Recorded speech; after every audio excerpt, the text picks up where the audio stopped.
Praise the lord. ದೇವರಿಗೆ ಸ್ತೋತ್ರವಾಗಿರಲಿ. ಈ ದಿನದ ದಾವೀದನ ಕೀರ್ತನೆಗಳು.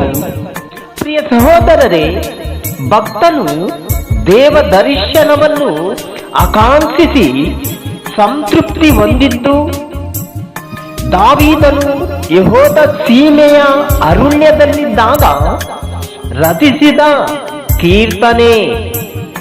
ಕೀರ್ತನೆಗಳು 63ನೇ ಅಧ್ಯಾಯ 1ನೇ ವಚನದಿಂದ 4ನೇ ವಚನದವರೆಗೂ.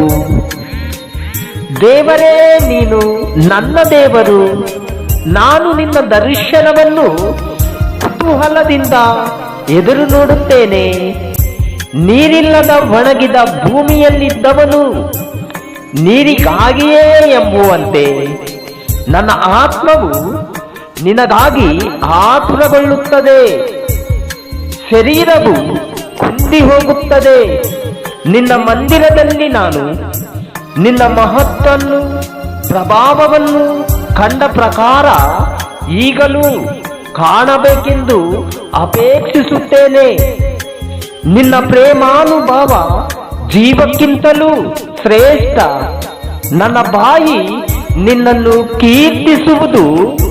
ನನ್ನ ಜೀವಮಾನದಲ್ಲೆಲ್ಲ ಹೀಗೆಯೇ ನಿನ್ನನ್ನು ಹಾಡಿ ಅರಸುತ್ತಾ ನಿನ್ನ ಹೆಸರೆತ್ತಿ ಕೈ ಮುಗಿವೆನು. ಆಮೆನ್. ದೇವರು ಈ ಕೀರ್ತನೆಗಳನ್ನು ಆಶೀರ್ವದಿಸಲಿ. ಆಮೆನ್. ನಿನ್ನ ವಾಕ್ಯವೇ ನನಗೆ ಜೀವ ಕೊಡುವುದು, ನನ್ನ ವೇದನೆಗೆ ನೆಮ್ಮದಿ ನೀಡುವುದು.